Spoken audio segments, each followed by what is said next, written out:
Hello, fiends, friends, and familiars. This is Matt Orozco here from Macabre Daily, and I'm so excited today to be joined by two folks involved with the making of a film we reviewed on Macabre Daily not too long ago called Feast. We have with ourselves the writer, director, editor, producer, cinematographer, pretty much all the things, Aron Rudner-Stokell. And we have one of the stars of the film, Harriet Bridgwater, who played Clara. Thank you both for so much for being here. Thank Thank you. you. Though I will just say I didn't write the film. Our writer Stephen couldn't be with us today. Apologies. You did And not I write the didn't film. I didn't shoot it. I did direct it. But yeah, I was not the cinematographer. That was Ricky. I gave you too Very much credit. I apologize to those that I denied their credit from. no, Um, no, it's uh, but we'll give them some flowers now. Stephen Prey, the your writer, and Ricardo De Wall, is that your DOP? yes. Okay, Yes. excellent. Well, we'll make sure they get their recognition here. But I feel like it's going to be a little difficult to talk about the film because there's such an amazing twist to it, but it kind of gives up the ghost of the whole thing. So I'm going to dance around it as much as possible Mhm. for folks that are watching this, so that they can enjoy what I got to enjoy. But my first question is for you, Aaron, just a little bit in terms of kind of how did you get involved with Steven and start to come together around putting together his script and bringing it to screen. So Stephen and I met on a trip to Vegas. Actually, it was pretty funny. But it was basically through common friends. I had just finished like a 6 week filmmaking course in LA because I'm not from there. Um, and yeah, we just kind of talked on this trip, and then by the end of it, he told me about this script that he had, and I knew like I was only going to be in LA for like another. I think at the time it was only like 3 weeks or maybe a month, and yeah, I read it, really liked it, and then I said, okay, I'm so in, but we gotta really get the ball rolling on this if we want to make it happen, and yeah, so that was kind of the start right there. And Harriet, were you kind of familiar with Aaron and Stephen prior to this, or was there like, did you come by way of casting call? I came by way of casting call really well. Because no, I didn't. I met Aaron after I did a reading. So I did this farcical reading, which was just crazy. And then through my friend Bella, who's also in the film, I met Aaron and I met Ali. I It was love that. also through Bella that I met Stephen. So yeah, she kind of got us together. Hmm. So there's a bunch of Yeah. almost indirect connections to each other before you all officially worked together. Yeah. Yeah, I mean, I Yeah. saw the reading that Harriet had done, and it was at the school, right, that you went to. I was at my old acting school. Yes, and Yeah. thought she was really good, and so yeah, asked her after I read the script. Well, I mean, Harriet, you kind of I had no idea you had an accent coming into this conversation because it's kind of a little bit masked in the film. And I think one of the things that's so interesting about the characters is that having lived in LA, I think it's something that only people that live in like in LA or New York could appreciate is that like you will meet and interact with people that live in LA that have accents from all over the world because it is kind of just kind of central Mhm. meeting point. But was it intentional to kind of make your character uniquely American, or was just a creative choice in the moment? I think it started as a creative choice. Um, I think you're right. It's so amazing that pretty much all of our cast is international and from different places. I don't know, something about Clara where I thought she was American. And that's kind of like it felt like, oh, this holiday means so much to her. This weekend means so much to her. I just saw her as American, That's personally. and it's I Yeah. mean it sounds like Aaron is if that was that the kind of environment on set where it's like you give your actors the freedom to kind of figure out like, hey, this is who I think this character is, or was there more of an idea that you and Steven had in mind that you wanted to put forward? No, it was very much a collaboration with the actors. I mean, also, and I should just mention Alan, who, yeah, you could say he's quite a presence in the film. I'm also trying to dance Right. around, dance around. Um, but him and Stephen, well, he had been attached to the project with Stephen for quite a few years, actually. So he had already kind of had this idea for his character. And then everyone else, yeah, there was a lot of like talks, even like on set during while we were still like setting up different shots and talking about little like quirks and things for the characters. So yeah, credit to all the actors. Yeah, that's what I found so interesting when watching is like, you're talking about a Friendsgiving, but it's clear that there's like a lot of the folks that are here, maybe Thanksgiving isn't something that they grew up with. And I think that's it lends to so much interesting conversation and also some good humor. And speaking of the humor, was it always in the script that things were going to kind of go from this kind of almost playful, funny tone to something that gets pretty dark near the end? Or was that something that evolved as the characters took shape and actors kind of became more comfortable with their roles and working together?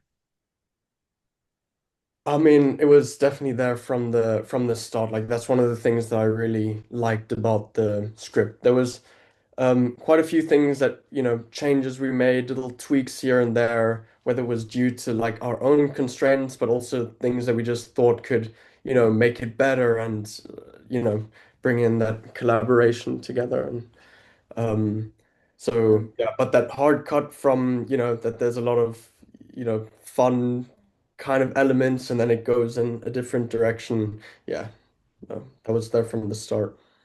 Yeah. Just watching Melina and Alan, they just created a lot of moments uh, that were funny, and I was surprised by how much funnier the film was when we're actually watching it than, when we're in it. We're taking They it so were good seriously. pairing Yeah. They definitely because put out a also Harriet, vibe. you didn't actually, Harriet actually had Melina's role at the beginning, right? Yeah. Oh, We wrote really? that, that part and then we switched it around. Yeah. That's so fascinating because they're almost polar opposite characters, right? Like they're best friends in the Hmm. film, but like they're complete Definitely. opposite sides of a spectrum, with kind of Clara being a little bit more neurotic and Alice being a little bit more of like the free spirit kind. Yeah, I think, How would you have played Alice if the roles had stuck that way? yeah, I think it's really interesting to think about that. I think that Melina brought like a rock star quality to it. So did Alan. I think mine might have been a bit more cold, sinister, less like that, which I think would just be a different film. I actually prefer Melina in that part for sure. Yeah, Yeah, I mean, mine might be a bit more Victorian, you know. I think it's fun. It's a kind of a fun exercise to think about either way because obviously we have Mhm. like the final product now with Alice and Alan, sorry, Melania and Alan, kind of as the central couple. But um, it is interesting to see, because now that we know understand a little about the Clara character and as having seen the film, it'd be like, oh, what would that be like if a little bit move the pieces around somewhat. Um, Mm. and obviously it's when shooting short films, they kind of take as much emphasis in the filmmaking as it does to do a feature, obviously in a much shortened timeline. So what was the shooting schedule like for something like this? And did you just rent a house in LA, find a nice Airbnb to take over? Well, this was actually Melina's house that we shot in. She's the other actress. It was a crazy schedule. I think we can agree. That's why I Um, started laughing, yeah. because it came together like it had to come together like so quickly. Mm. Um, also, like one of the big changes that we had to make is that there was actually originally another character in there. It was actually supposed to be two couples coming in, right? So Bella's character had a boyfriend, and then the actor who was going to be our main lead, he dropped out like last second. And so we Oh asked no. Daniel if he could, play, not play two parts, but we then rewrote the script to make the two guys into one character. And just, had to kind of like reshape it like that.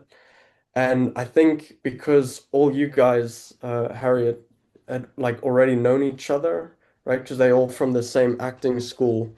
I think that made the collaboration a lot easier, you know, because it Yeah. had to come together so quickly. Mhm. And for you, Claire, for you, Harriet, did you when you're getting into the role of Claire, are there anything that you're doing kind of from a ritual or a practice standpoint to get into that headspace? I've heard some actors will do like playlists for their characters, you know. So is there Mm. anything that do particularly to kind of get into character and into the headspace? For Clara, actually, it was so recent after I graduated, and I was like, okay, well, I kind of didn't know my. I guess I'd been put in like such an academic place for a long time that I was like, oh, do I even know how to do this? You know, and a lot of it was figuring it out while doing it, but a lot of it was just centered around the dynamics of the different people I'm talking to. Um, yeah. And it must have And made it a little bit easier if you knew people before, right? yeah, definitely. But I think because it's such a group thing, I kind of leaned into the more neurotic parts of myself a little bit, but also I think yeah, just exploring those how the group dynamic is as well. It's because it feels like a pack where that's been kind of infiltrated in a way. Oh, So for yeah. sure. I think that's the part that I think resonates the most from the characters that you're immediately dropped into a situation where, without any context, you understand that there's some pre-existing relationships here. Like again, the idea um, of of Daniel's character being two into one, like it doesn't feel that way when you watch it, but because I think that's because the way it should, like when you experience, Daniel's character, like we see James on the screen, it's like we know that there's this tension between the fact that he's here with his girlfriend, but also this person who's by themselves. Um, so it's fun to figure out that dynamic, I guess, while you all are working through the Mhm. script. But there's obviously this is kind of a bit of it's a it's a horror film, a horror short. Is horror a genre that both of you have found some interest in the past, or maybe look to in the future as something you're interested in going into further? Definitely, yeah, definitely. I love doing horror, and I think there's such interesting scripts based on horror that I want to do more of. So yeah. Any particular genre, like subgenres, you'd be most inclined? Like, do you see yourself more as a screen queen or working in a creature feature or something like that with prosthetics? I'd love to do prosthetics. I haven't done prosthetics. I've done a lot of scream queens, which is fun, but it's also kind of exhausting at the same I time. can imagine. Yeah, I feel like I would love to do, I mean, I'd even love to do kind of like a spoof, like Scary Movie or something like that. Yeah. That'd be fun. What about you, Aaron? Yeah, no, I'm a pretty big horror fan. But that being said, before this, I kind of I've been mainly been doing like things that go more into thriller, not really have like a, different kind of, yeah, not really horror that much. So this was like the first time diving into that, and it was a lot of fun. I really, really enjoyed that. So I could definitely see myself doing ho more horror shorts, or not just shorts, features, everything in the future. More horror, more scary times. Is there Mhm. anything that you grew up with that left an undeniable impression on you in the horror genre? And this is for both of you. I'll start with you, Aaron, and then for you, Harriet. Mm, like like well, I'll start with some horror movies that I really love, that grew my love for the genre, were movies like Rosemary's Baby and The Thing, John Carpenter. Uh, yeah, that The Thing is probably my favorite horror movie. To be honest, I watched it the other day again. That one's really good. Still so Uh, good.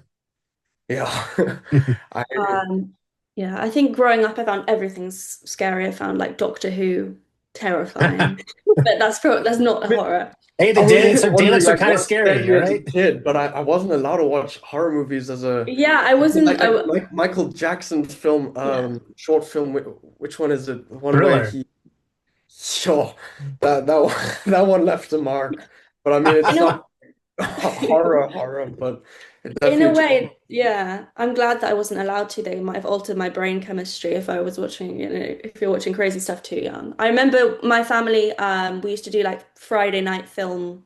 We would watch films on a Friday. And my mum thought it was a good idea to watch Slither. I don't know if you remember Slither. That was horrific.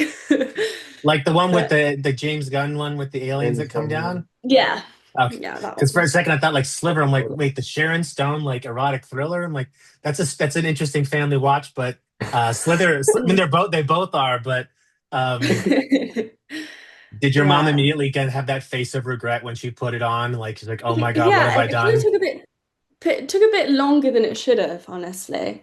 Kind of the opening of that film, but yeah, that one had probably the biggest impact from a young age, for sure. The Ring. There's The one that original or the Gore the Verbinski remake, remake? the The what the remake. remake. Yeah, yeah, Yeah, that was pretty freaky. yeah, and it's something that I don't know if a lot of younger folks these days might get the same reaction to because they may not know what a VHS is. Like, Yeah, and I got, so I want to give like young folks their credit. Like, it's not like they don't know or can't figure out, but more so the experience of like renting, being given a random tape by somebody and then putting that tape in, not knowing what you're getting into. It's almost like someone sending you a random link these days, but we are all told and taught not to click random links. So I almost wonder if like this experience is even can be replicated in any meaningful way in the digital world we live in. yeah. Um, now, obviously, I can't, there's such a good twist here that I would love to talk about, but I do want to try and dance around it a bit with kind of the effects work because there's such a great effort put into bringing practical effects to the front of this, and especially with some of the blood that gets shed later on. Harriet, the first question is for you. You get doused in the red stuff quite a bit in this one. Did you find like what was that process like for you as someone kind of enacting being covered in blood? Is that something you're like, oh, this is I look forward to this is what I trained for, or is this maybe the least Mm. favorite thing you get to do? I do look forward to it, and the people doing it are so talented as well.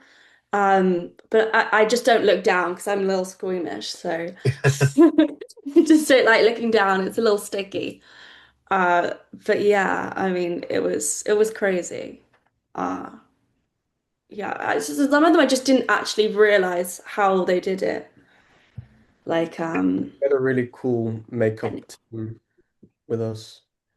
Yeah, what was the like how quickly were they working here in terms of like getting things set up? Because again, it all looks really good and kind of I think in excuse if this sounds reductive, but like it looks like it's professional grade, right? It's like there's no seams or anything that makes it seem like we're watching a film that's not made by the best in the business, right? So curious to know like what would how the application time for some of this stuff and there were any snags in terms of application. I Mhm. had met Yeah. this guy, Mikhail, at a like a meet and greet at the school that I'd gone to. And it was basically, filmmakers meeting up with people from these like makeup schools, right? And I had just exchanged contact detail or Instagram with like a lot of these people, and this guy stood out because he had done some prosthetic work that is very what I was looking for, without giving it away. Right. And so I contacted him, and then he brought along two friends who he had also gone to school with, and um, yeah, so they were there throughout the whole shoot with us. Basically, whenever one of the actors wasn't being used, they were tinkering up the normal makeup and then the gore effects, and then the bigger one that Harriet got that took a while, didn't it? Yeah. I can't remember how long, but yeah, it did take a while We're in because that there was makeup chair lots of for a bits to while, I it. think. Yeah. Did you ever have that kind of really strange experience where you see yourself all made up and gored out, but you're like realize you're alive and it looks so good that you're like kind of freaked out by what you're seeing in front of you? Yeah, I was freaked out, and it was like, I don't know, 3, 4 in the morning as well. Yeah. So it adds to it because you're like not only are you freaked out, but you're kind of tired. been working all Yeah. night. And I was offended they didn't put that much like paler on me. And I was offended. I was like, am I really that gaunt, you know? But yeah.